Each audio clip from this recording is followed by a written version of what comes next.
Naptime by Eskobar. Working at daycare gives you a very strange view of children. I live in the South, so the stereotype of screaming children in Walmart isn't part of a redneck joke. It's literally what happens when you go to Walmart. Without a ton of close family, those kids were, for the longest time, the only children I had any exposure to. So, my views on them were somewhat negative, but my grad school told me the only financial aid I would get was an assistantship working at the on-campus daycare. So, I was going to have a new experience with them whether I wanted to or not. And I had many experiences with them.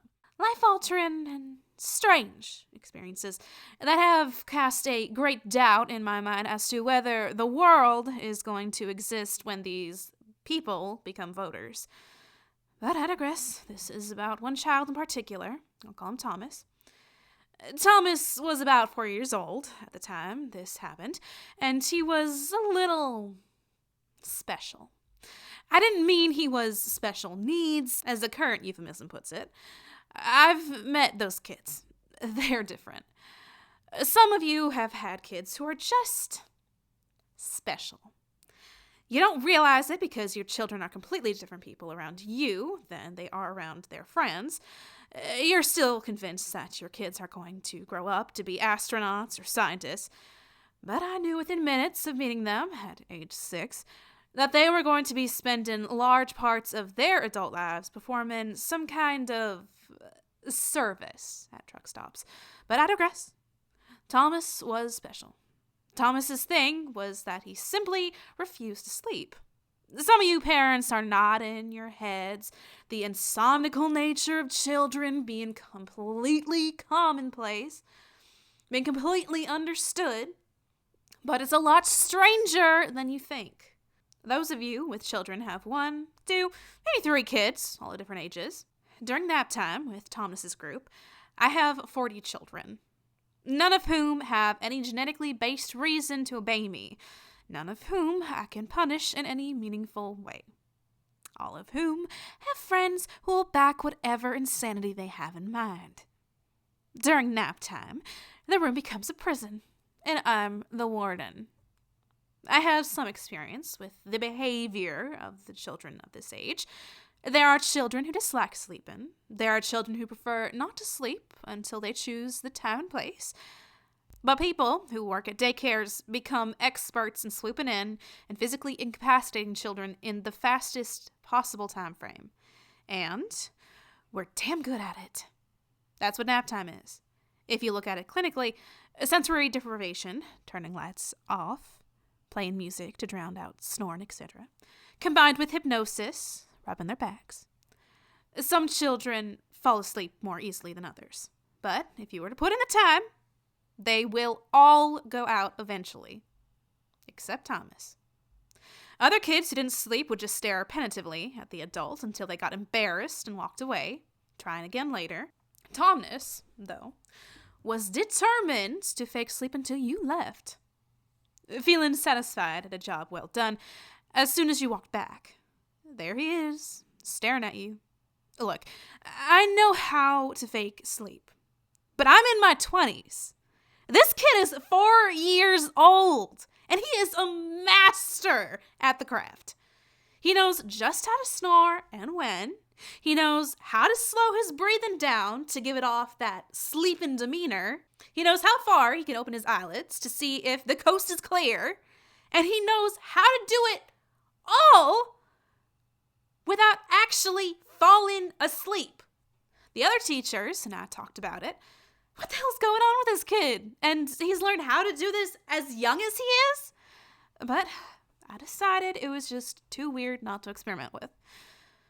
I figure if you look at the kid for long enough, he'll keep his eyes closed and eventually he sleeps. Has to work, right? So this is what I do at nap time. Everywhere I go in the room, I keep my eyes on the kid. He sees me looking, lays down and closes his eyes. I sit across from him and stare. Nothing I do really requires a lot of attention. So I just keep my eyes on him wherever I go. And every few seconds, the same dance. Eyes flutter, eyes raise, eyes glance slowly upward, eyes meet mine, eyes clamp shut, pause, eyes flutter. This goes on for 20 minutes. I notice something weird about his breathing. He's losing his cool, I think. And figure I'm about to win this round. Then he starts crying. Shit. Look, you might think it's an asshole move to get into a staring contest with a 4-year-old. Let me just say that in my shoes, you might do the same thing. After a long talk with my supervisor and Thomas's parents, we agree that, yes, Thomas's ability to pretend to sleep is just uncanny, but no, there would be no further experimentation on this front, as it is not important enough to emotionally traumatize a preschooler over the subject. He had been seeing a therapist, and he kept mentioning nightmares about someone staring at him. Constantly staring at him. My immediate thought was, how can a kid who doesn't sleep have nightmares? Nevertheless, I agreed to knock it the hell off, and the matter was dropped. Thank God I have a taller boss. A day or so ago, I walked in while they were doodling with crayons. I glanced over the table, seeing a bevy of wonderful, psychologically fascinating exhibits, kids taller than one parent, kids being rained on, kids shooting various animals, before I landed on Thomas's. A window in the face. I asked another principal teacher in the room. She said all his drawings were always the same. A window and a face. I saw something that looked like crayon on the other side of the sheet. I flipped it over. It keeps looking. It won't quit looking. Quit looking! Item number SCP-965. Object class Euclid. Special containment procedures. SCP-965 is contained within a frame, ready-to-install window, henceforth referred to as SCP-9651, composed of at least 6 panes of clear glass or similar material, measuring at least 5 cm by 30 cm. SCP-9651 must in turn be kept within an environmentally controlled storage facility capable of withstanding significant seismic disturbances. SCP-9651 should be inspected at least once per week to check for degradation of material. At all times, at least 2 similar framed windows must be present and within separate chambers in additional padding and insulation, with no other window pane measuring greater than 4 cm wide or 29 cm tall between them.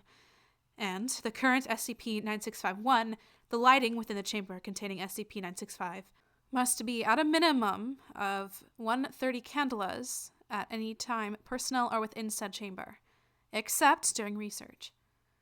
While SCP-965 is currently contained within SCP-9651, our inability to control its movements upon destruction of SCP-9651 through means beyond proximity have prompted its elevation to Euclid status. Research into a more permanent means to contain SCP-965 is ongoing, and individual experiments may be carried out by Clearance Level 1 personnel after approval by Level 3 administration. Description: SCP-965 is a visual manifestation that occurs within framed windows. This manifestation takes the shape of a shadowed face of an apparently pale-skinned man that is looking through the window. The exact details are shown to vary, as the direction of orientation as well as the age of the person. However, a sufficient detail shows it consistently being the same being at different points in its life, between the approximate age of 10 and 55. Research into an individual matching SCP-965 has thus far proven inconclusive. SCP-965 will only appear when the relative light on the outside of the window falls below 5 candelas. Regardless of lighting on the inside, such terms are possible because the face will only appear in a fully assembled window frame, though it does not need to be currently installed. Thus far, SCP-965 has not shown any ability to intentionally move from one glass pane to another, even within the same installation. It is only able to attain a new manifestation point upon the destruction of the current SCP-9651, at which point its new habitat will be reclassified as SCP-9651. The face is visible from the outside portion of SCP-9651, but despite its two-dimensional nature, it is described as looking away into the room. Initial effects caused by SCP-965 are reports of unease, nervousness, and low-grade paranoia. These sensations will overcome anyone within visual range of the manifestation, even if obscured, such as by curtains. Based upon reports pertaining to residents of the house where SCP-965 was discovered encountering problems sleeping, experiments were conducted using declass personnel who were made to sleep in the chamber where SCP-9651 was installed. An individual that was sleeping in any area visible to SCP-965 when it manifests will invariably have dreams of a disturbing nature, usually involving being chased, attacked, tormented, etc., though without physical contact within the dream, with repeated incidents involving the same subject as few as 3, but never more than 10 dream cycles before onset. SCP-965 will begin manifesting with a more explicit smile than normal after this point. The subject will begin complaining of heartburn or abdominal pain, and will often begin to vomit blood or have blood in their bodily wastes. This is caused by the victim suffering ulcers and low-grade hemorrhaging throughout varied locations in their gastrointestinal tract. The current hypothesis as to the cause of these afflictions is SCP-965's influence artificially accelerating the body's reactions to elevated stress and fear levels. Subjects who advance to this stage have also reported continuing experiences of facial manifestations in windows during dreams, as well as in peripheral vision while awake. Even after being removed from the vicinity of SCP-965, most suffer from low-grade but lasting feelings of paranoia, as well as sensations that they are being watched or followed.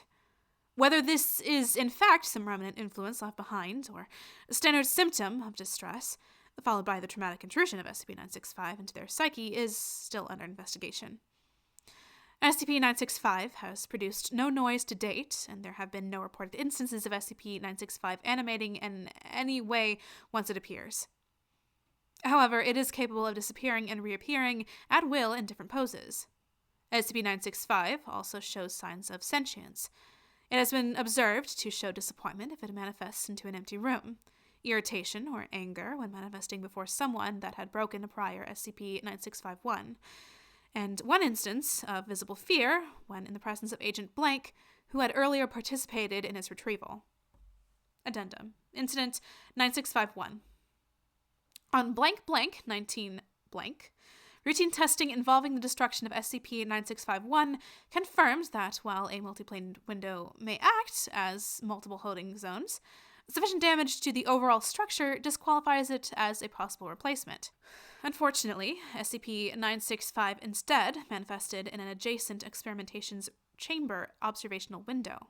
Due to the high standards of Foundation equipment, this required the window's complete removal and destruction via tactical breaching charge. SCP-965 was viewed with significant hostile expressions for 1 month after the incident. Addendum.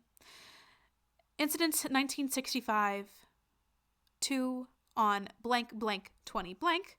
Dr. L requested transfer away from the project involving SCP-965. She was reported as beginning to have visions of SCP-965 and to experience feelings of paranoia, similar to those affected during sleep, despite not having slept in the presence of SCP-965 herself.